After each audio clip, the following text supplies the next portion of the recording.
Ladies and gentlemen, welcome to Hero Movie Podcast, your greatest source for superhero movie discussion in the multiverse. My name is Adam Portrais, and I'm joined by Bruce Leslie.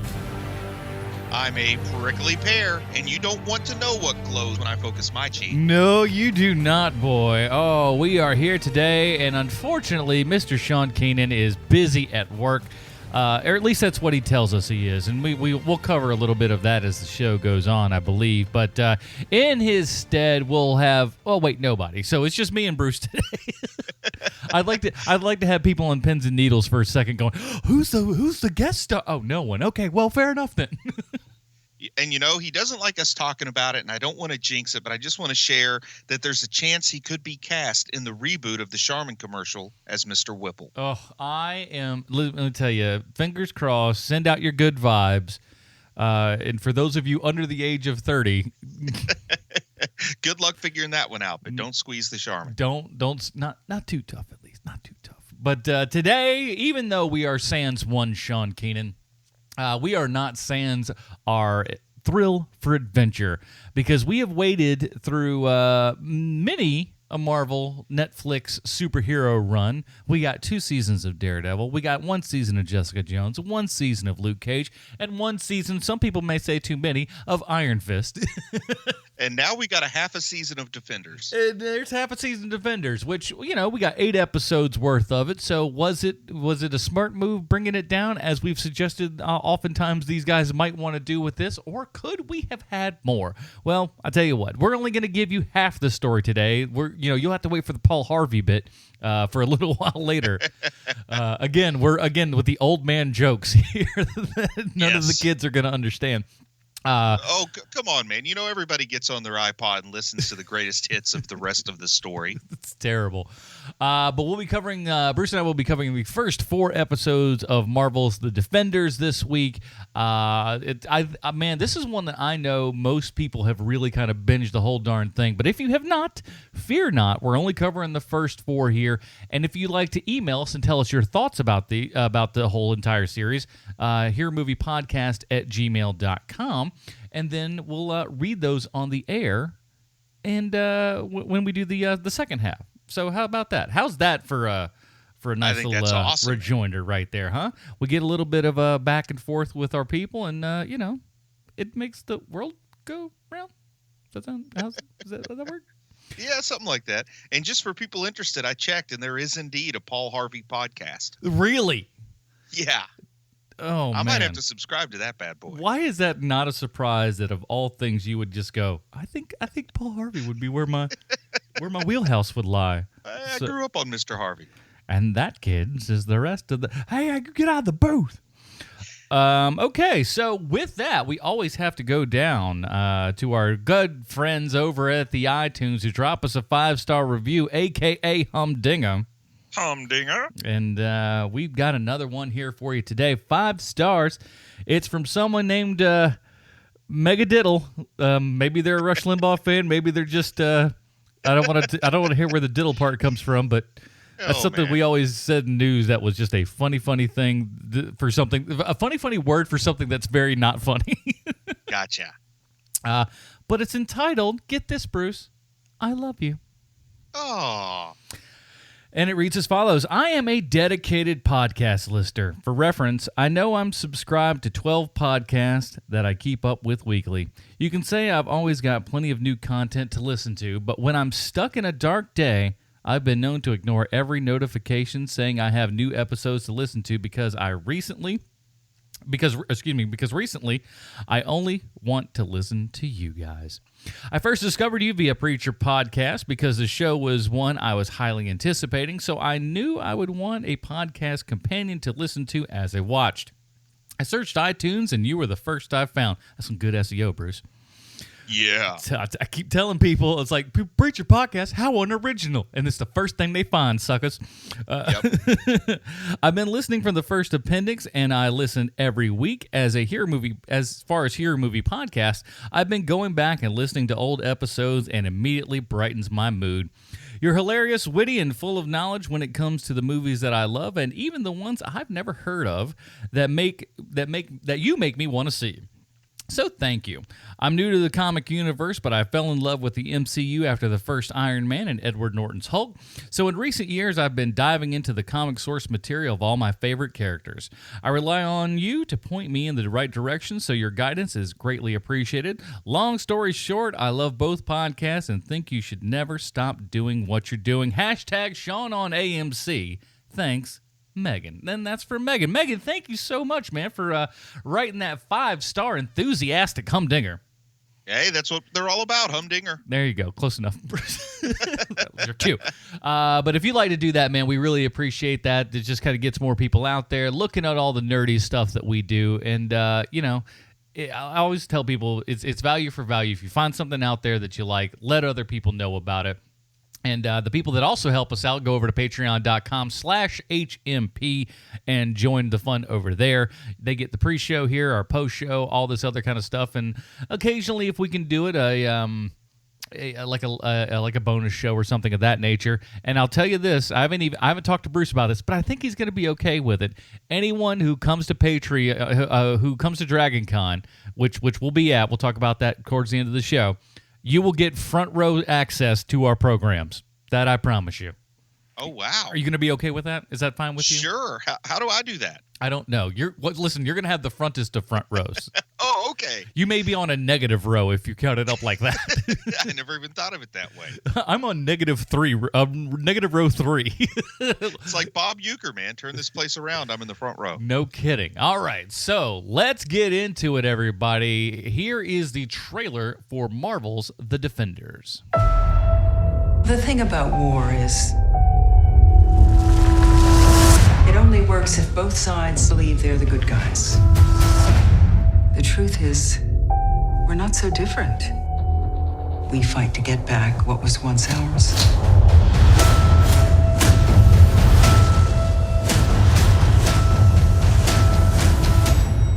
But in the end, and this is the end, it's just a city.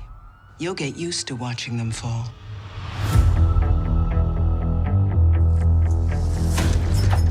I think we're safe for now. We need to figure out our next move. No, there is no next move. And there is no we. What is that? We're not here to eat. Are those pork? No, that's shrimp. Oh, this guy's got pork. God, you're weird. I'm not looking for super friends. Shit. That doesn't matter. Can't fight these people. Not even with whatever it is your hand can do. It's cheap. It's not. They're hunting our friends, our families, and they're not gonna stop there.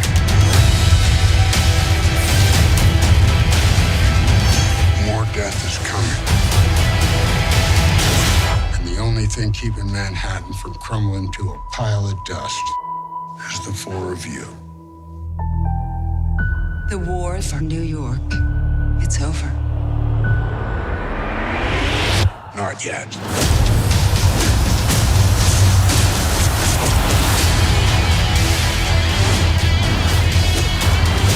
Nice ears. They're horns. I can see you've formed a kind of bond. I promise you it's temporary. Electra.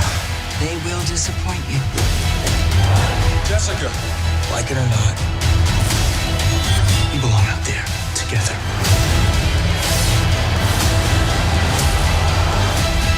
I'm glad we found each other.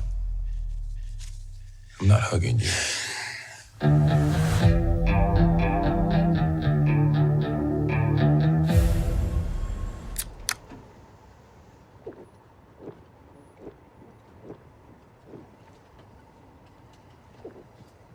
It's been a long week.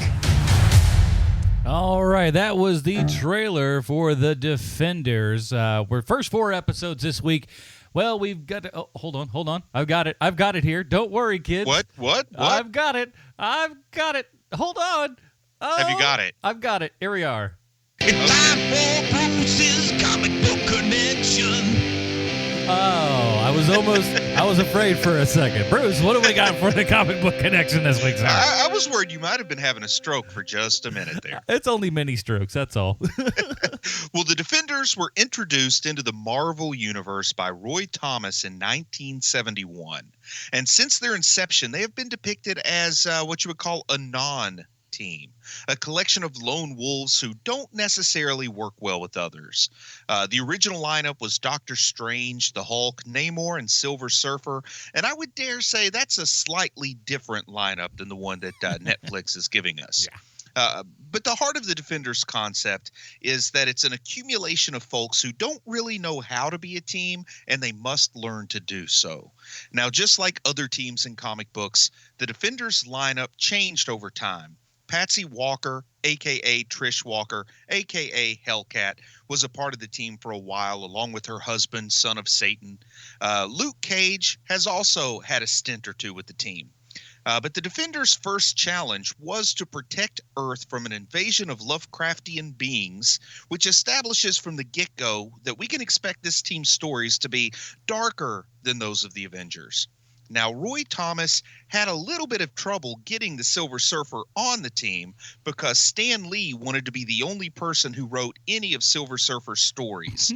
He had asked other writers not to use the character and had suggested that Roy Thomas use Doctor Strange instead. But you know what Roy did? He went ahead and used them both. Thomas has also speculated that it was Stan Lee that came up with the team's name, the Defenders. Roy Thomas felt that name was far too passive for his taste. He said that he preferred aggressive-sounding names like Invaders and Avengers, so he's going to lay the blame with the name on Stan Lee.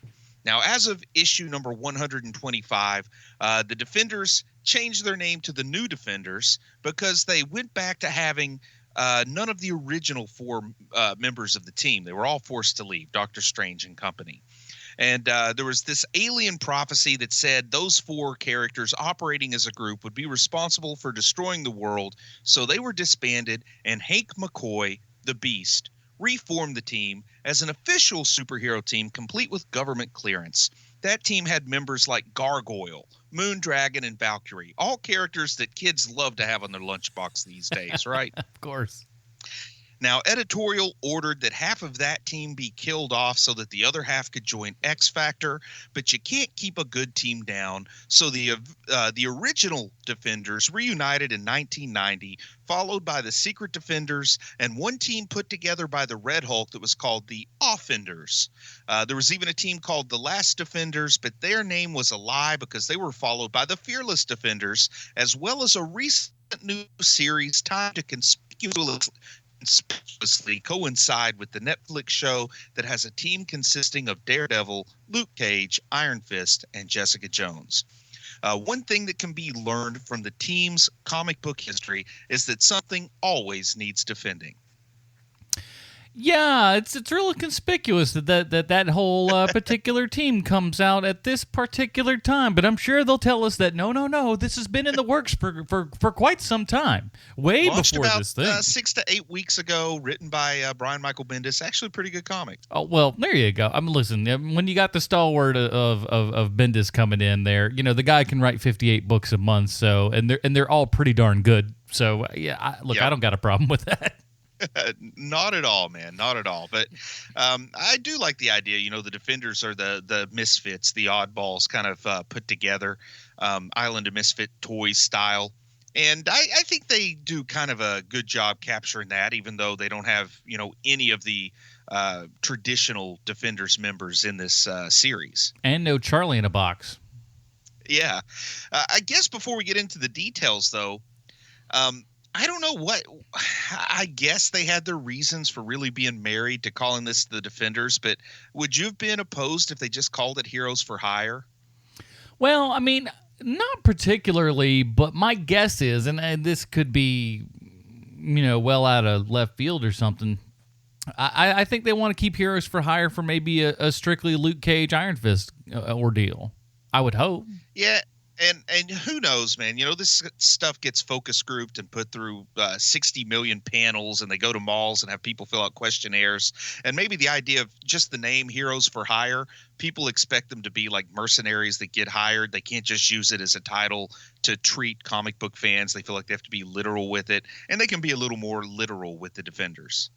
Yeah, and and here's the big thing that I think that comes down as far as like you said from a marketing standpoint and everything is it's the ERS. We have the Avengers and we have the Defenders. So it's kind of like it's almost kind of close in a way. So people are like, it works well enough, and they get the idea. Yeah, but you know, being so street level. For fans, comics of the fans, it just seems like a much better fit than to Heroes for Hire, because to be honest, Defenders tackled pretty cosmic stuff, you know, at least in the early days of the comics. So the naming convention, I think they went with what they had. But I don't know that there's a whole lot of like name recognition amongst the general populace of the term the Defenders. No, and that's why I think they felt free to use it. Is because they're just like, no one knows this. It sounds cool. Let's do it. Have you looked at our logo mock-up? It's gorgeous. Yeah, it does look cool. So they're like, just shut up. How about you shut up and let us do what we do? I think we know what we're doing by now. This is we're 3 years on into the Marvel Netflix universe here, and it's great. It is. Oh yeah. It's so cool that we're getting to this point. It's great, but it took its first lump on the head with Iron Fist. At least public perception. You know, I'm leaving my personal opinion out of the matter, but public perception. It took its first lump on the head with Iron Fist, which some say might have been like a little bit of a stumbling block leading into Defenders. This is true. I mean, you always see somebody like on Facebook or something that just goes like, I'm looking for something to binge, and the Defenders was brought up, and like, of course, I brought up Defenders. I was like, hey, so Defenders is out here, because I know this guy had actually watched all the other ones. I was like, Defenders is out there. Go ahead and get on that. And a chick chimed in and just goes, yeah, but Danny Rand's still in it. I'm like, and I get it. There are some completionists out there that if they bailed out before the end of Iron Fist, that means they're just kind of out. Yeah. Like from now on, you know what I mean? It's hard, because there've been times I've bailed out on a TV show, let's say halfway through season 3, and then season 6 is really good, and people try to cajole me back into watching it, and I'm hesitant. But then I say, well, I got to go back and watch those that I didn't like very much. They say, no, just start season 6. It's fun. Don't worry about what you missed. And if you can get over that hump and get into it, sometimes life is better for you. But I think there's some people that because they couldn't find satisfaction in Iron Fist, they're not even going to give this a chance. Yeah, and that's why I tell people that, like, go back and watch Lost at like a later date, and like in season 3, the writer's strike happened. So there's a good large chunk in there where not a whole heck of a lot happens, because they literally were not permitted to write much else. So I always tell people, I'm like, look, if you can just kind of pound your way through season 3 there, or a little over halfway through season 3, everything's going to be okay. But there's going to be a small little stint there that's just like, ugh, could we please do something? And, but I think this is my standard advice is just skip season 1 of Agents of S.H.I.E.L.D. and it's not so bad. Yeah. But, for the completionists who don't like to do that, it's tricky to do. It's tough, and especially with, like, proper network where it's just like, oh, yeah, and there's going to be 20-some-odd episodes. It's like, oh, my gosh, it seems like a lot of work, man. And, Netflix and Marvel were moving pretty quick on this property, so I feel like this was in photography stage, principal photography stage before Iron Fist reception had been reached, because that was even some of the rumors that Finn Jones was kind of rushed through Iron Fist so he could get on set to start filming Defenders. So I don't know that they had a chance to adjust the direction of the Defenders based on the reception that Iron Fist got. At least I don't feel like they adjusted it based on that. Did you? No, from my understanding that wasn't part of the case, because in the scene in the restaurant and stuff, they kind of bag on Iron Fist a little bit, and people thought that was purely from the reception that Iron Fist got. That the way things work, kids, that was shot way before Iron Fist came out.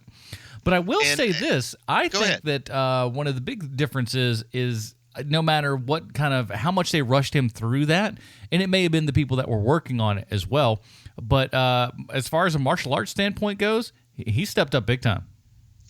Yeah, and I'm one of those people that did not finish Iron Fist because I was out of town for the second half review, so I didn't bother. But compared to the first half of the season, what I see here, I think that his performance in terms of the martial arts, I think that's improved. I think more importantly, the choreography's improved. The effort that's being put into it as a whole has improved. And one thing that I will say is the things that I don't like about Netflix and how they've handled Iron Fist thus far, I don't put those on Finn Jones. I actually like Finn Jones. I like his performance. I like his charisma. I think he's the kind of guy I could really see into it. But I just feel like somewhere along the way, I think that the direction could be better. More importantly, I think the plotting and the writing aren't treating Iron Fist the way that me, personally, the way I would like to see him treated. So I put a lot of the blame on folks other than Finn Jones. I don't think that recasting Finn Jones would have done a lot to help what we got of Iron Fist in his standalone series. Or, I can see a lot of people saying he kind of isn't all that interesting in the Defenders. Once again, I'm not putting that on Finn Jones.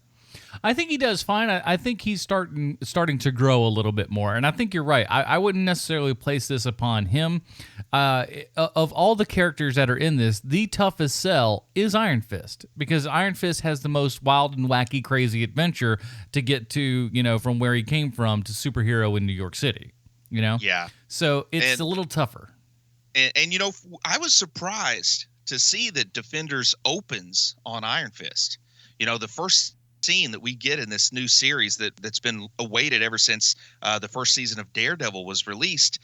We get Danny Rand and Colleen Wing in Cambodia down in the sewer fighting with some hand operatives, and I did not expect them to. I didn't expect Iron Fist to be the central sort of MacGuffin that moves this plot along. I really thought this was going to be obviously Daredevil versus the Hand, and these other people get roped into it. But they really choose to make Iron Fist a central part of this story, which is why I'm saying that I think they would have downplayed his significance to the team if they were reacting to the negative fan reaction to the Iron Fist series. You're right. He probably would have been sidelined a little bit more, but he's by and large, now everybody obviously gets a good fair shake in this thing, but he is kind of the cipher in which this story is kind of told. Everything sort of revolves around him for the most part, but like I said, everybody gets their chance, but he is kind of, like I said, he's the one that we start off with, but now granted, it's also coming hot off the heels of Iron Fist, so naturally it kind of flows that way.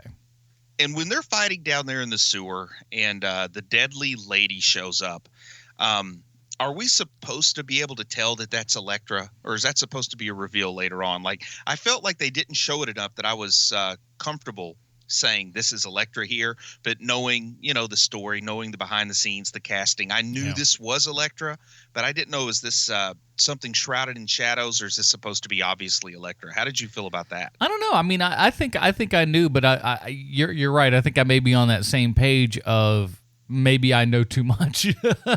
I don't know if like regular people would have seen it and been like, oh, surprise.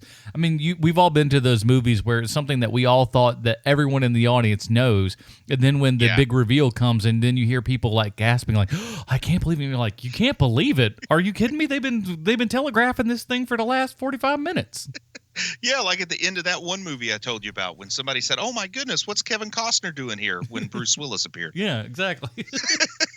But and it's also been a little while since I've seen Daredevil season 2, and I may not remember all the details as well as to how that wrapped up. But I thought it was pretty obvious that the Hand was resurrecting Elektra there. Like, I don't think there's any reveal when we find out Elektra's still alive, right?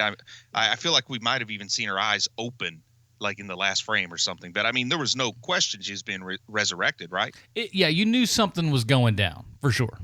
Now, I think what we didn't understand is that the last of the resurrection mojo was being used on Elektra, and we didn't understand who was pulling the strings behind it. That all unfolds here as we see this. But, man, Matt Murdock, with this legal case that opens up here where he's, a kid, a young man is in a wheelchair, and he's suing the corporate entity that's responsible. The kid wins $11 million, and then Matt Murdock, says he's doing it pro bono. And I can understand you're supporting a good cause here. You don't want to take the full 30-40% cut like a lot of personal injury attorneys will do, but take 1%. You get 110 grand. The kid's not even going to miss 110 grand in an $11 million settlement, right? You got to take at least a little something, because I can't figure out this business model where he's making life work as a pro bono attorney. Is he just eating air molecules? Is that part of his superpower now? It's like he could go up and it's like, look, kid, I know we said this is going to be pro bono. Can I get a small slice off the top here? It's not a lot, but 1%, man, 100 grand. It'll get him by for 6 months there. That explains why Matt Murdock is so involved in church, man. He needs that communion wafer. It's the only food source he has. No kidding. It's like that's all his sustenance, man. But it's funny. Foggy calls him exclusively a pro bono attorney, which means he exclusively works for free. So I don't understand how he manages to stock up on mobility canes and red sunglasses doing that. Yeah, it's ridiculous. Now, I did an episode of Nerd Talk Now this weekend, and something that was brought up pretty interestingly was how the Defenders essentially should really be called the unemployment line, because none of these people have jobs. Yes, man. Matt Murdock is doing he's out of prison. Okay, here's what I picture, man. I'm loving it all of a sudden. I'm picturing like a Patreon for the Defenders. Like these guys have a Patreon, and if you make the $20 a month level, you get a hoodie with some bullet holes in it. You go up to $50, you get like a discarded whiskey bottle from Jessica Jones' personal collection. I'm kind of liking where this is going. If you do $100 a month, you get pro bono legal services from a blind lawyer who has no affiliation with the Defenders, according to him. Well, I tell you what, I'm going to make that page. Listen, you'd be surprised. I got $1 donation off of somebody once. So PewDiePie made a video a couple months back, just like joking and on Patreon and everything. So I didn't do it quite right because I had one little missing thing, but I basically made up the Patreon page he was talking about and offered goals and stuff. I got $1. That's a lot of work for $1, man. No, it really wasn't. It was worth the $1 that I put in there. It was like patreon.com/mynameofjeff. And that's coming from a guy who has written a 200-page book and gets excited over the 70 cents he got for it. So believe me, that's a little pot calling the kettle black. So there. I was like ready to go. So there may be a patreon.com/thedefenders up. I love that, man. I love that. I can't promise any of the words. Slightly misspell Defenders, like put 2 F's in it or something, so you have that plausible deniability when Disney comes calling. I didn't know. And man, Luke Cage, Foggy Nelson is there to get Luke Cage out of prison. He takes the bus back to Harlem, has a few words with Misty Knight about what's going on with the local kids. And my goodness, that that was a sturdy table in Claire's apartment. Wasn't it though? Oh my goodness. I wasn't expecting it to go that direction this fast, man. Hey, let me tell you, time in the clink there can really get a man's mojo up. I'll tell you, man. But here's another thing. I'm surprised Claire, knowing his superpowers, I'm surprised Claire survived the encounter.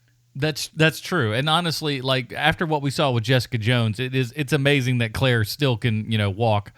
But here's the thing though, man. Again, Claire unemployed.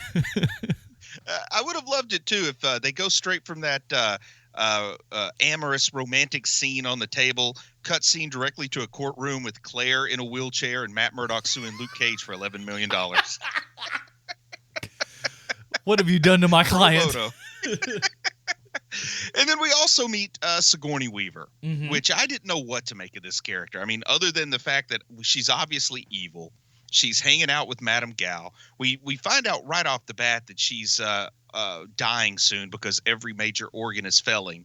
And at this point, I don't know the whole story about her, so I'm kind of putting on my doctor hat and annoyed that we're supposed to believe that this person who is on the verge of death doesn't look sick, because movies love to do that. Right. They don't like to show you how people actually look sick when they're sick. But we come to understand, there's more to the story of Sigourney Weaver's character, Alexandra. There's a reason she doesn't look sick. The fact that she's been immortal until very recently.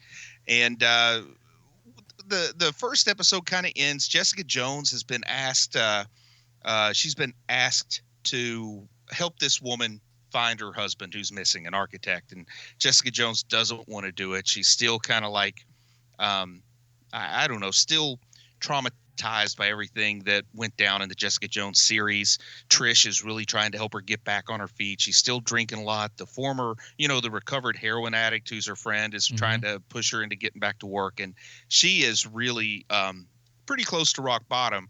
And then she gets a phone call saying, you better not take this case, which is just the kind of thing, like, she doesn't need encouragement. She needs to be forbidden to do something. She doesn't like to be told not to do something, so she's going to do it. Oh, yeah. And that's the second that, had that phone call not happened, they would have just told that the lady and her daughter off and just been like, look, get out of here. I don't care. But when somebody says, don't do it, it's like, oh, well, guess what, fool?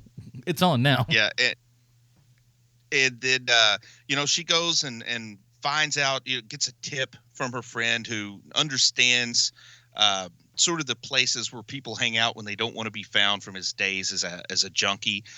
Goes there, finds this apartment that's filled with C4. I guess that's C4. It's filled with explosives. I might just be saying that it's C4. I'm not an explosives expert. What do you think about the white packages of explosives that you I've found? normally seen C4 being in more of a taupe package, but I can go for white. Maybe they got a discount or something, and it's a different make, model, something. I don't know. Yeah, so Jessica calls up the cops. Misty Knight, of course, is the cop on the scene. Jessica Jones steals like a piece of paper that has some information on it and leaves. And then we see Alexandra with Elektra. So if there was any question about whether or not that was Elektra at the beginning of the episode, that question is answered here. Mm-hmm. And this earthquake, this unexplained earthquake, hits New York. And that's kind of how the first episode ends. And I thought, okay, I felt like it was meandering along. I mean, it was kind of nice to see all the old characters that I like, but I felt like I needed some conflict. I needed this to go somewhere, and that earthquake got me interested at the end of that first episode. Yeah, it's definitely just kind of laying the groundwork there and really getting everybody caught up, because they're doing a tough task. They're bringing all these characters, 4 different series here. Well, technically 5 different series from 4 different characters, and bringing them into one cohesive group here. So you really kind of got to lay the groundwork there and make sure that everybody can do their stuff. One thing that I did really like about this is the cinematography, and that's something that I thought was very interesting that they paid attention to. Is everybody off in their own still has their kind of original cinematography style. And they have this weird interstitial in between scenes, too, that almost make me think of like Mary Tyler Moore interstitials or something, where it's like the stationary camera up in a building just filming like a random scene of a park with a few leaves in the way of the lens. You know what I'm talking about? Yeah, the Viewmaster. Yeah, it's kind of weird to me. It's, it was okay. Maybe I wasn't super crazy about it, but I think based on the characters and the storylines, maybe at times they're going for a little bit of a gritty 70s kind of feel, even a touch of a grindhouse feel. So maybe that's why they have that Viewmaster stuff in there. Look, it was fine. After the second time, it's just like, oh, that's our transition. Fine. And they rode that horse all the way through the first 4 episodes. They did. Second episode, we get to see our buddy Stick. I think I'm the biggest fan of Scott Glenn here on the podcast. You love Stick. I always like it when we see Stick. And Stick's chained up to this pole, and Elektra's behind him. Alexandra's in front of him. They're interrogating him. They're trying to threaten him. And then I honestly, I was kind of laying down on the couch when I'm watching this, and I stood up and said, holy crap, did he just cut off his hand? Because talk about a dedicated escape plan. Stick's already blind, man. So now he cuts off one hand? With no hesitation. Like, it's almost like it didn't, like, it was like the second that he thought of it, he just did it. And, like, didn't even ponder it for a moment. Was just like, well, I need to get my hand off, chop. Oh, man. And also, with handcuffs, I wonder, could he have just cut off a thumb? Did he really have to take the whole hand? Yeah, get a little bit of something off. Don't take the whole darn thing, dude.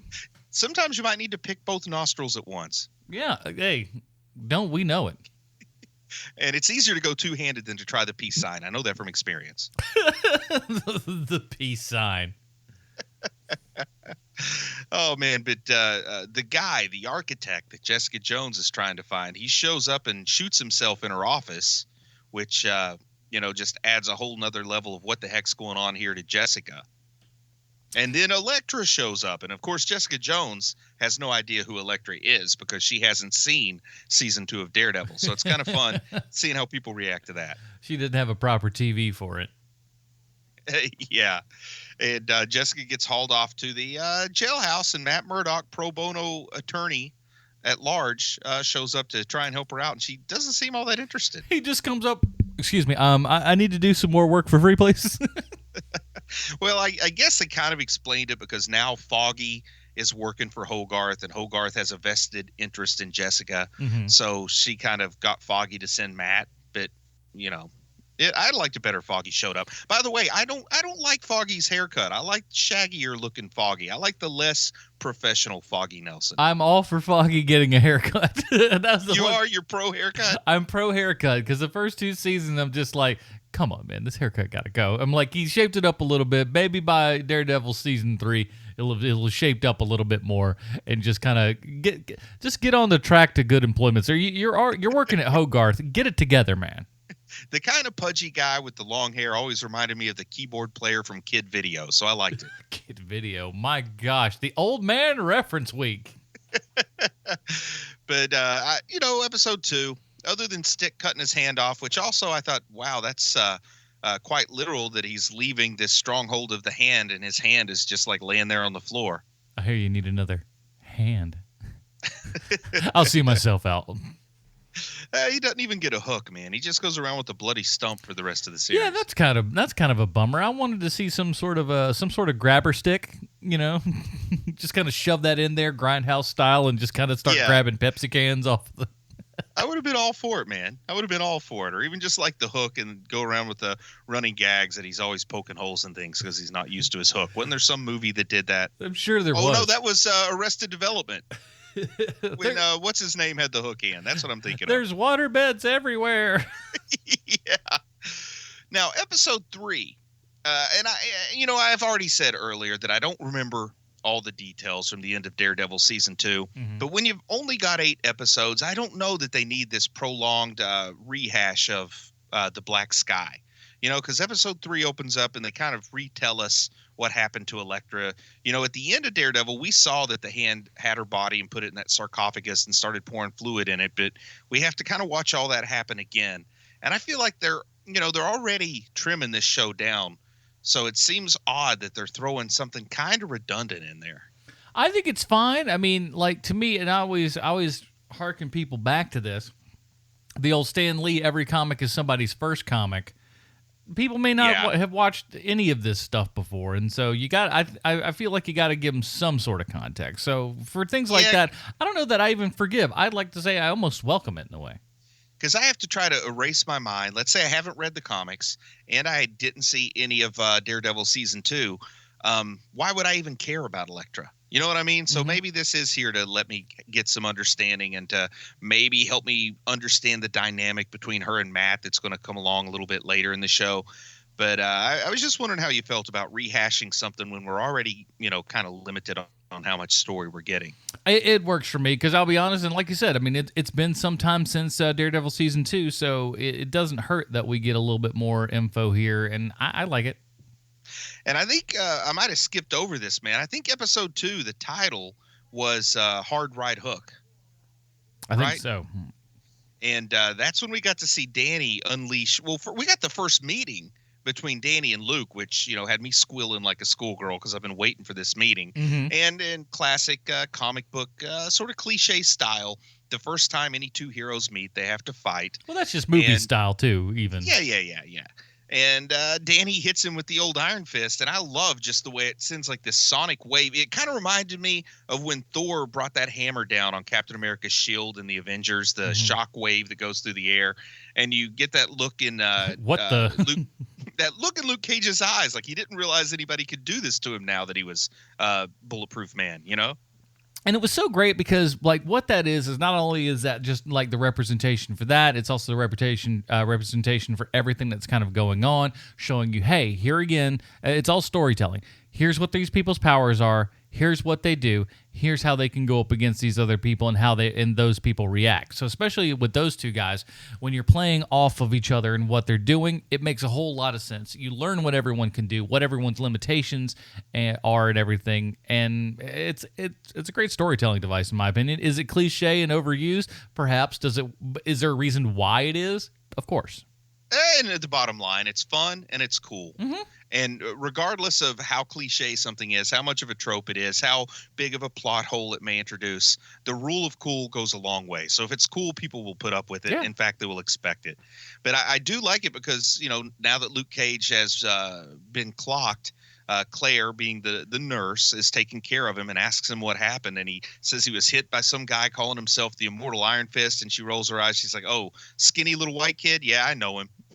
We're going to go talk to him, work this out." And it's just kind of cool. This finally is showing us why Claire Temple's character is worked into all these series and how key she is in getting the band together in this series.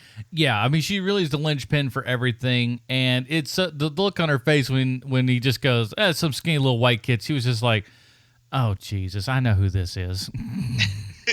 But I thought that was fun. And then we got the prolonged scene where they're left sitting in the dojo and they have to talk it out or whatever. And I'm actually getting a little bit of what could be really good chemistry between these two. I'm getting comic book accurate Luke and Danny moments here, with Danny being kind of a little goofy and lighthearted, Luke being Luke, a little more hard edge, a little more rough and tough and street level, and why people just love that pairing so much in the comics. That's coming through for just a few minutes here in the dojo, but I feel like they lose it for most of the rest of the series. But I really want them to show me those two guys becoming best friends, which I really want them to become in the show. I think it was there a little bit more than you saw for the rest of the series, but no, you're absolutely right. This beginning bit here and everything, just the back and forth between them, and we get the real moment that I was just that got me standing up and just in cheering to the sky when they end up in the building there for their big giant fight. Yeah, coming up in episode 4 there. But with episode 3 also, I think, is when we get introduced to the white hat guy. I think they call him White Hat. Sawande is his name in the show. He's a show original character, not something from the comics. And I think it's in episode 3 where they reveal, there are 5 fingers of the hand. We had the guy from Japan that was gutting the bear. We know we have Sigourney Weaver. We know we have Madame Gao. We know that we have Bakudo, but we think he's dead, I think, still at this point, right? I mean, didn't he appear to die at the end of Iron Fist? I think so, yeah. So I don't know, am I forgetting somebody? I can't even count to 5 on my fingers when I'm talking about the fingers of the hand. But Madame Gao, Alexandra, the Japanese guy, Bakudo, and then I guess there's somebody else that I'm not thinking of. But they have 5 members. Yeah, okay. Yeah, I don't remember.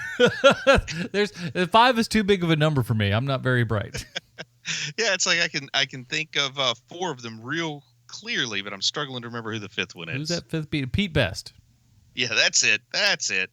But yeah, episode 4, at the end of episode 3, they're all kind of coming together in that Chinese restaurant where Danny Rand uses a little bit of his his Amex black card or whatever to buy 4 of everything, and they just kind of hang out. And we do get a fun moment of them just hiding out in the restaurant and the 4 of them getting to kind of know each other and stuff before the attack hits, right? I love this stuff. I love all of this. I love the silly, we heard it there in the trailer where it's just like, hey, is that chicken? Is that pork? No, it's like, no, that's chicken. Oh, that guy's got pork.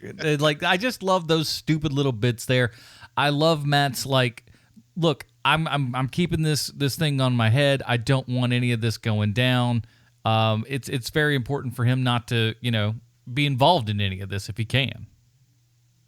And Stick shows up on the scene here too. Stick with his one hand kind of shows up on the scene. It's around this time where, Matt Murdock's we haven't really talked about this, but Foggy and Karen have been giving him a lot of crap because they're worried he's going to go back to being Daredevil. Mm-hmm. And I don't quite get some of where this is coming from. I mean, they're treating him like a drug addict that they're worried is going to go back on heroin or whatever his flavor of choice was. Mm-hmm. And it was weird to me because people are really pressuring him from this almost intervention side of things, really treating this like an addiction. Meanwhile, nobody's saying a word about the fact that Jessica Jones is so dedicated to drinking booze that she steals it from a passed out homeless guy on the train. It's just kind of weird. I think they were coming on just a little too strong about the Daredevil thing with Matt. But here Matt has taken Jessica Jones' scarf, wrapped, they've gone to Midland Circle, which is the Hand headquarters. They managed to escape from there and go to this Chinese restaurant. Matt Murdock is wrapping the scarf around his head, kind of a throwback to that first black bandana Dread Pirate Roberts look that he was rocking in the first season. Mm-hmm. And I thought that was kind of cool. Love it. I also liked it that everybody else is absolutely public and Matt Murdock's the one who is keeping his identity a secret. That kind of worked for me too. I love it. And it's just like no one knows who you are. It's not like you're a public figure. Yeah, Not really. I think during the Spider-Man 2 movie, I kind of talked about that because Spider-Man gets unmasked and they don't do like the cliche thing where in a city of 6 million people, somebody recognizes the pizza guy by first and last Peter name Parker. and knows That's his Peter home Parker. address. Oh no, Peter Parker. Yeah. Because, I'd like it if somebody did rip off Daredevil's mask and like, okay, so who's this guy? You know what I mean? Like he's in a big city. You're going to be almost as anonymous with your mask off unless you're in your small inner circle, right? That's the guy who defended my mama. Oh, it's that pro bono attorney. Good. Can you get me to sue yourself for free? And then when you win, you have to pay me? Like they have very, very plot specific sort of things. There's the pro bono Hell's Kitchen attorney. Yes. Why, I heard last week. Oh, that's the guy who used to date that resurrected assassin. What was her name again? And the other person knows, Elektra. That's right.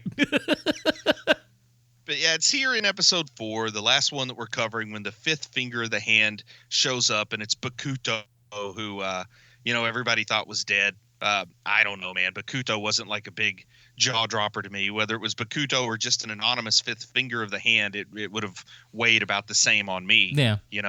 Also, we've already got, once you have one resurrected character in a show or a movie, resurrecting more characters isn't going to shock people. No. It's like, oh, that person is back too? Oh, fair enough, I guess. Yeah. So they do all get there in the Chinese restaurant. And like you said, there's a lot of fun going on there. But then we kind of have the first big fight when Elektra shows up. Mm-hmm. And she's attacking them. And we're still seeing them kind of learning how to fight as a team. In fact, there's a part of it where I feel like there's a whole lot of Daredevil fighting everybody off while Iron Fist tries to fight people off but isn't very good of it. And Jessica and Luke just kind of figured out what to do. Just go punchy. And I can understand, like, if this were a Justice League movie, then Daredevil's doing all the things Batman would do. Like, I understand right. Daredevil is the star. Daredevil's the closest to what you would call a typical superhero on this team. He's the only one who's got a costume, for heaven's sake. But I kind of would have liked to have seen the other guys fighting a little bit more, especially with the things that Luke and Jessica can do. But she did have a great line when she said, "Am I the only person left in New York that doesn't know karate?" It's so good. And but by the time that we had, Luke and Danny going back to back there and just the kind of pan around with that, if that don't get you excited, man, I don't know what would. Yeah, that was pretty good.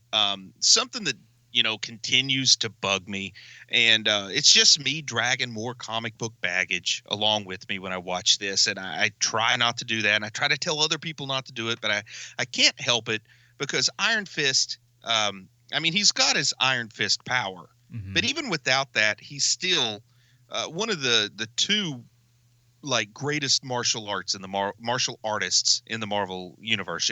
There's he and Shang-Chi, mm-hmm. and I'd say nobody's really above those two. But here he kind of looks like Danny LaRusso before he started working with Mr. Miyagi. Like, he knows a couple of moves, but he can't really seem to do anything without his Iron Fist here. Well, I think that's part of you have to balance out the character in some sort of form. But look, man, if nothing else, I think we can all admit that whoever's helping out here or whatever time lapse there was between Iron Fist and the Defenders, everything's gotten better. Yeah, and like I said, I don't put it on Finn Jones and how he executes. But what I'm saying is, if it's written that he has to lose the fight, he can't win the fight and change the story. He's got to do what's on the paper. Yeah, and these are low-level guys. You're right. And I feel like the writers don't understand that. I mean, this guy was trained from childhood exclusively to do martial arts by like this race of eternal monks out in another plane. And then when he comes back, they make it look like he's not as good at martial arts as the blind guy who was trained by another blind guy, which, don't get me wrong, his training was intensive too. Mm-hmm. But I think at the very least, they should portray them as equals in their martial arts abilities. And then that Iron Fist puts him over the top. But even when he's just fighting like anonymous hand ninjas, there are times when, and obviously you got to serve the plot. But there are times when I'm like really thinking they're doing it right. They're showing that nobody can beat this guy in single combat. And then there are times where like anonymous people just seem to grab him and drag him away, and he seems to be clearly outclassed by Elektra, which I can buy Daredevil being outclassed by Elektra because he's going to be holding back.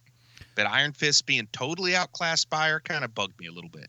No, I don't think that you're wrong there. Now, let me ask you this. Let's throw this as a scenario.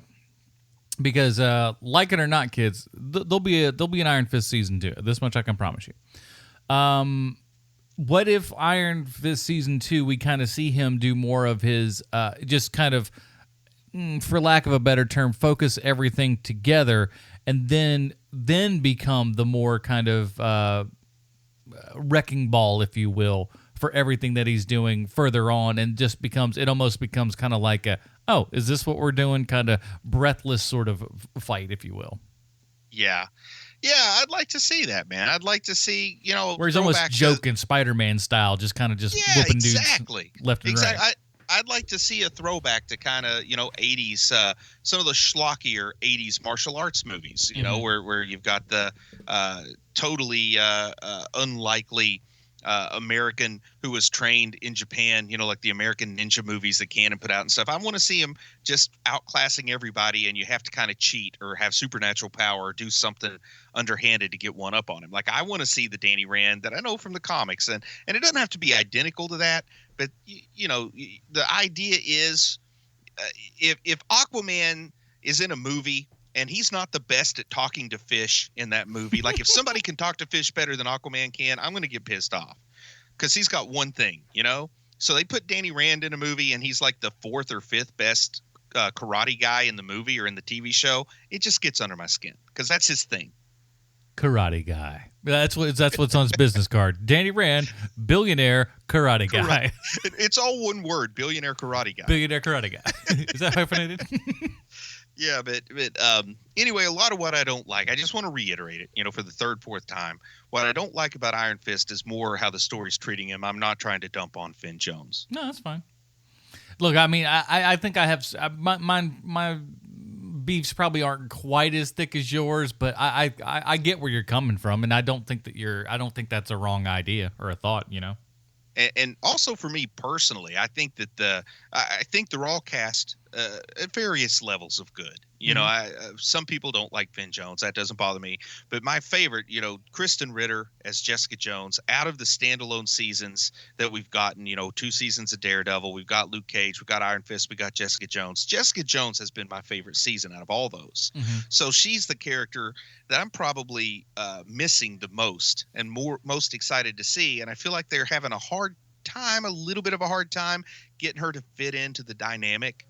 I almost feel like those old 1960s Fantastic Four stories where Sue Storm has to just stand by the side and be invisible while the fight's going on. like they really want to get her involved, but I feel like her powers are so similar to Luke's that it's hard to give her a distinct thing to do. They figure it out by the end of, I don't want to skip too far ahead to the back half of the season, but they figure it out as it goes on.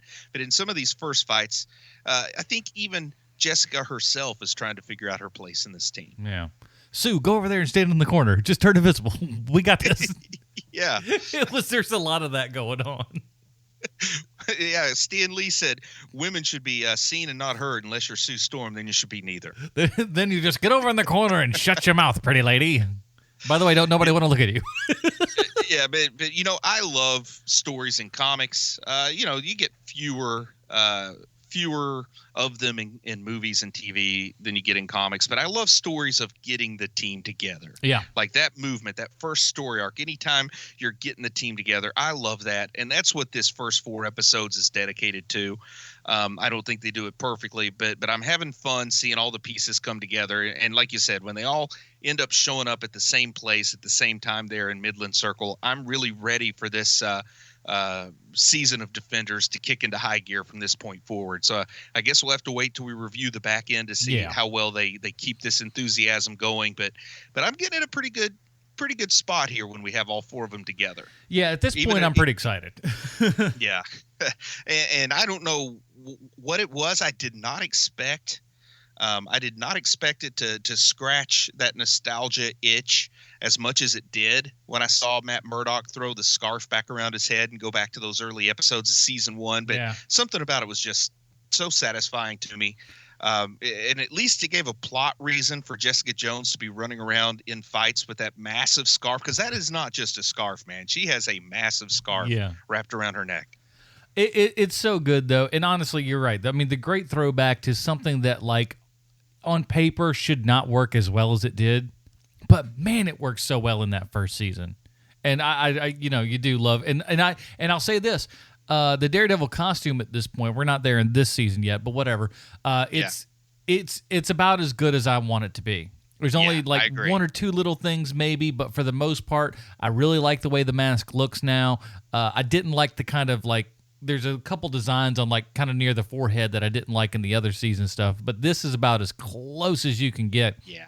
And I do want, and I'll talk about it next week or the next half, but it shows people, you can show their whole, like the whole bottom of their face. I don't like all the Batman, even going back to Nolan's type stuff, where they're just giving like a little slot for the mouth as opposed to going for the whole jawline. I like the whole jawline, people. Me too, man. And Me you can too. see I love here, this, man. it looks so good.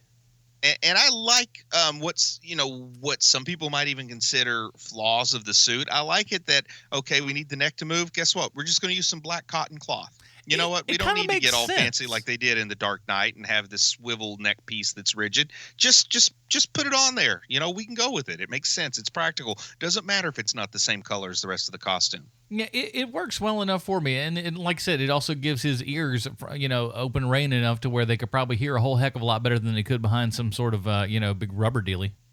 And, by the 4th episode, too, it becomes explicitly clear because Alexandra, Sigourney Weaver's character, just lays it out there. But the objective of the 5 fingers of the hand is to obtain Danny Rand and use his Iron Fist power as a key to access Kunlun. Like that's what the whole conflict's going to boil down to. And I mean, there's more details, like what is the result of accessing Kunlun? What does this mean for the world? It's a comic book based show, so it means the world's going to be destroyed in some way if they reach it. You just assume that.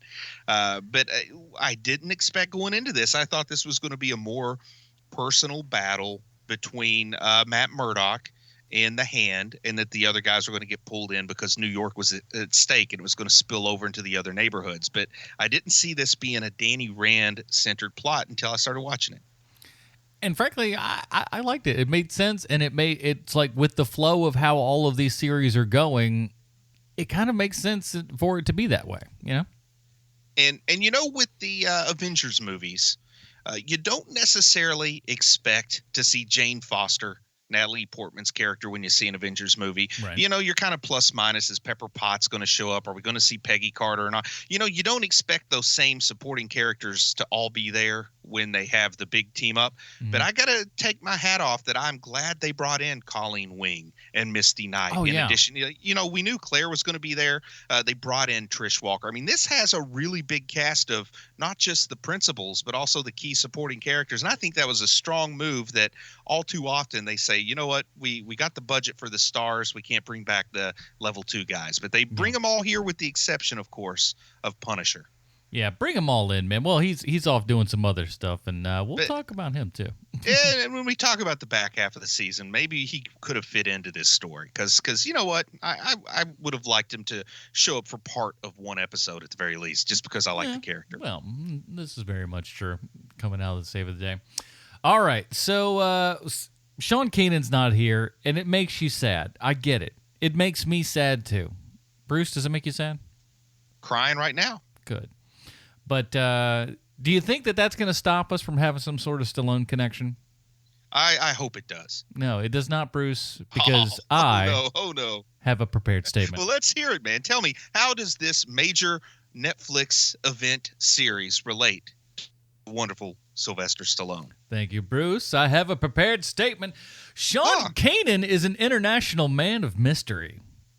He does all kinds of things we know nothing about. He tells us he works in the movie business, but conveniently not in a department we can actually see him. I ask you, dear listeners, if you can't see someone work on their high-profile Hollywood movies, did they even work on them? For all we know, Sean could be an international drug dealer, flying coast to coast, dealing with the most wretched of scum, swinging from chandeliers, constantly just staying one step ahead of the long arm of the law. Or perhaps he just forgot to pay his internet bill this week. We'll never know. But what we do know is that somehow, we have to have a Stallone connection for this week, and it's my job to do a poor man's version of something handsome boy Sean Keenan does with ease and aplomb. But it's tough when you have the equivalent of a third-grade education, and, you know, I'm just stupid, all right? Let's just call a spade a spade. Now, Sigourney Weaver has been entertaining us for nigh on 40 years. She's in everything from Annie Hall to 2 of the good Alien movies, 1 good Ghostbuster movie, and the vastly underrated greats such as Dave and Galaxy Quest. Oh, yeah. But at 67 years young, Sigourney Weaver has yet to meet her biggest cinematic achievement that everyone wants, working with the only man in Hollywood whose sweat could be bottled and sold as a musky cologne, Sylvester Stallone. But fear not, HMPers, she may get her chance yet. According to see why Sean Keenan is usually doing this? You're nailing it. According to a link Bruce gave me about 10 minutes before we recorded tonight, Stallone is looking to tap the amazing Sigourney Weaver for his possible upcoming Expendables movie. And for those of you wondering, no, that's not the movie in which a group of ragtag ladies goes back in time to recruit Spinderella and Salt and Pepper, who for some reason has fallen off the timeline and whose world's best female rap group would never have existed. That plot's trying to push it. Push it real good.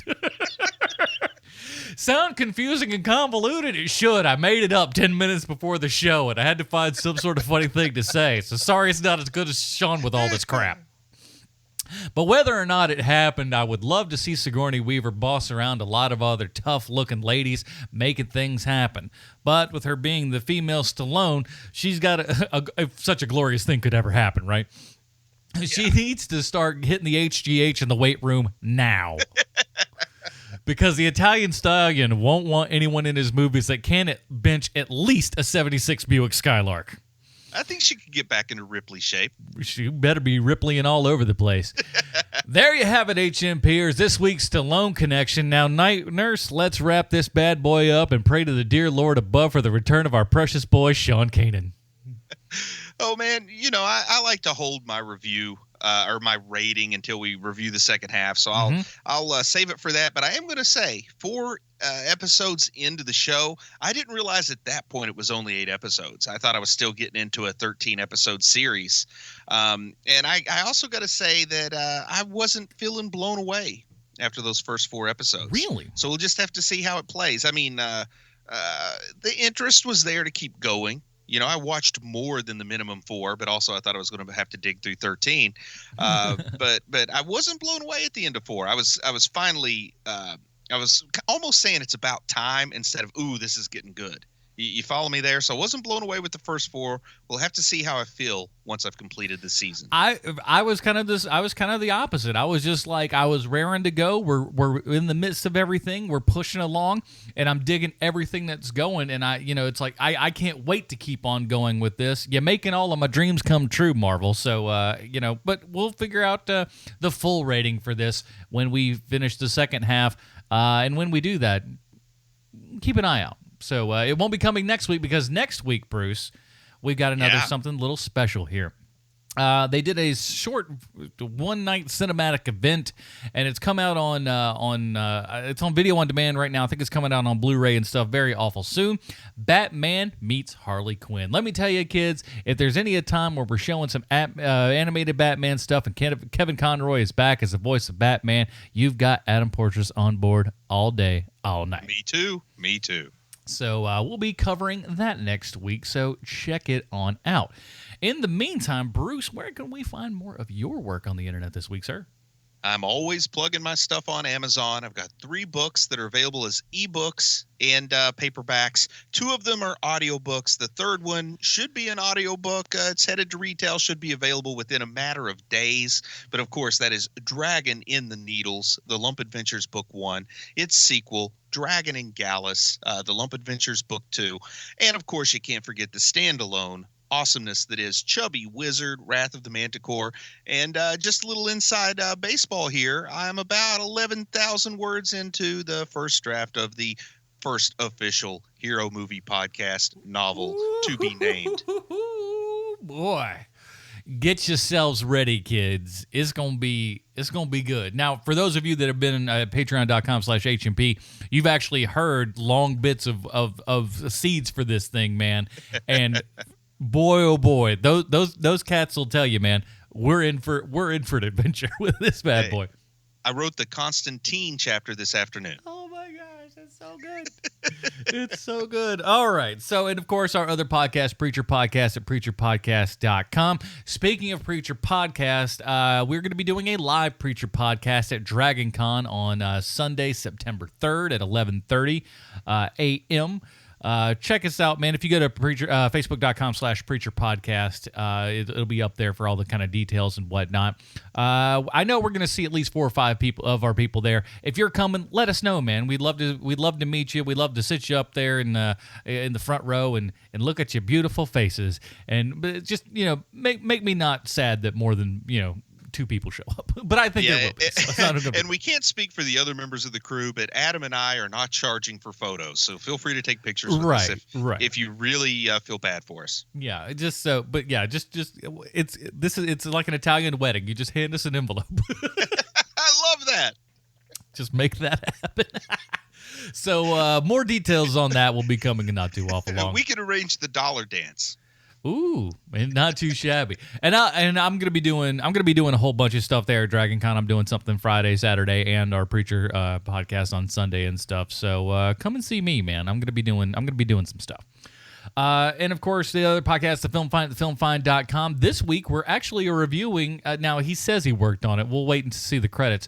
But we're reviewing Logan Lucky this week that our own Sean Keenan worked on. So we'll talk about that and whatever the other one is that keeps escaping my big dumb skull. I don't remember, but we'll be reviewing that one too. I haven't seen Logan Lucky yet, but the previews make it look pretty darn funny. It's got a lot of. Awesome. It's got. I think it's certified fresh on Rotten Tomatoes. It's Steven Soderbergh, man. So what more do you really got to know than that? It's your only chance to see a redneck Daniel Craig. If that don't sell you, I don't know what will. So check out thefilmfind.com for that as well. And I just recently did an episode of Nerd Talk Now, which I do Saturdays live on Twitch. So check that out as well. Facebook.com/Nerd Talk Now. That is it, everybody. Join us back here next week for Batman and Harley Quinn. For Bruce Leslie, the absent Sean Keenan. My name is Adam Portrais. Stay super, everybody. Goodbye, Marty and Evie.